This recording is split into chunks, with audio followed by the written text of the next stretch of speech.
कोटि नमन। मेरे छोटे छोटे से 3 प्रश्न हैं गुरुजी। बताओ। पहला प्रश्न ये है कि मैंने मतलब पूर्व समय में बहुत सारे जीवों को अनजाने में मारा है।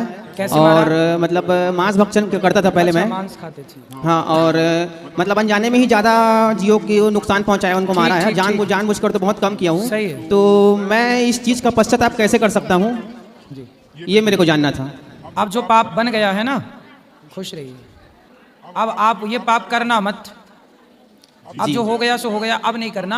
आगे से भगवान का ज्यादा से ज्यादा नाम जपो, क्योंकि कहते हैं ना, अंधकार को मिटाने के लिए दिया जलाना पड़ता है। जी जी जी उसी तरह जीवन में जो पाप हो गए हैं, जी। उन पापों को नष्ट करने के लिए भगवान के नाम का दिया जलाओ। राम नाम मणिदीप धरूं, जी है देहरी द्वार, तुलसी जी। भीतर बाहिरो, जो चाह तुझे यार। नाम जप करो, सब अच्छा होगा। जी जी जी। मेरा दूसरा प्रश्न है महाराज जी, जैसे कि आप कथा में बताते हैं कि हाँ। कभी कभी मैं भी कुछ समय मेरा फ्री हो जाता हूँ तो मैं भी कभी कभी जूठी प्लेटें धोने लग जाता हूँ। ऐसे आप कथा में एक दिन बोले थे, कथा सुना था तो, हाँ। कि कभी कभी आप फ्री हो जाते हैं तो मैं भी जहाँ भोजनालय चल रहा है वहाँ मैं जूठी प्लेटें धोने लग जाता हूँ। थालियाँ हाँ, थालियाँ। जी जी हाँ, तो बाय द वे मान लीजिए कि मैंने आपसे गुरु दीक्षा ली जी। और मैंने वहाँ भोजन किया, हाँ और मान लीजिए कि आप वो मेरी ही थाली धो रहे हैं, तो हाँ। इसमें मेरे को पाप लगेगा कि पुण्य लगेगा? नहीं नहीं, आपको काय का पाप लगेगा?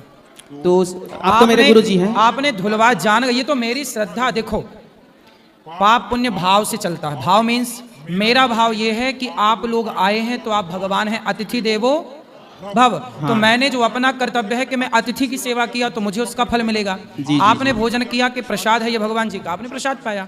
जी तो जी जी। इसमें कोई दिक्कत नहीं है। अच्छा, और मेरा तीसरा प्रश्न है, गोवर्धन पर्वत अच्छा की ये बताओ, उत्पत्ति माँ बेटे की छाली धुलती है कि नहीं?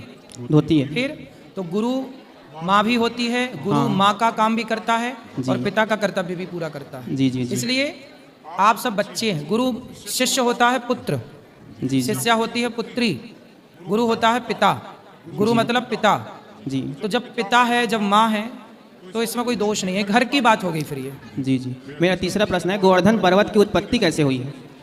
हनुमान जी राम सेतु के लिए ना द्रोणागिरी के पुत्र को, द्रोणागिरी के पुत्र को लाए, उनका नाम है गोवर्धन। अच्छा। जब राम सेतु पूरा हुआ तो भगवान ने कहा कि उन्हें वहीं स्थापित कर दो, मैं द्वापर में आके उनको अपनी उंगली में उठाकर उनकी रक्षा और सेवा करूंगा। जी जी, बहुत बहुत धन्यवाद गुरु जी। आशीर्वाद बनाए रखना। राधे राधे। खुश रहिए।